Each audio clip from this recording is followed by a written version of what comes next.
اور میں اپنے سپریم کورٹ کو یہ احساس دلوانا چاہتا ہوں، اعتماد دلانا چاہتا ہوں کہ جس طرح کے اٹیک کیے جا رہے ہیں، جس طرح کی کانسٹیٹیوشن کی وائلیشن کی جا رہی ہے، یہ شریعان نواز شریف مافیا، میں سپریم کورٹ کو پھر سے اعتماد دلواتا ہوں کہ ہم آپ کے ساتھ کھڑے ہیں، قوم آپ کے ساتھ ہے۔ قوم تنگ آئی ہوئی ہے ان لوگوں سے جو کہ ایک قانون ہے غریب کے لیے آج تک اور ایک ہے طاقتور کے لیے۔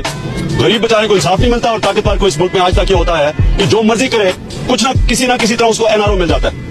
یعنی یہ کس طرح کے یہ ملک کو کدھر لے کے جا رہے ہیں؟ جس آدمی کو جیل میں ڈالنا چاہیے، یعنی یہ خود ہی پاکستان کے سسٹم کو کرمنلائز کر رہے ہیں۔ یہاں ان کے اوپر پلندے ہیں چوریوں کے، 30,000 کروڑ روپے کی انہوں نے بتانے کے باہر پیسہ کیسے گیا۔ ابھی تک ایک قطری خط فراڈ کے علاوہ انہوں نے کچھ بتایا نہیں ہے، بچے جھوٹ بول رہے ہیں۔ ساری قوم نے مریم نواز کو سنا ٹی وی پہ، ساری قوم کو رٹا گیا ہے کہ نہ میری نہ میرے خاندان کی، باہر تو چھوڑے پاکستان کی پراپرٹی نہیں ہے، اور اب پتہ چلا ہے کہ 300 ارب روپے کی بینک اکاؤنٹ اور پراپرٹی باہر تھی۔ تو جھوٹ کون بول رہا ہے وہ مجھے بتانے کی ضرورت نہیں ہے۔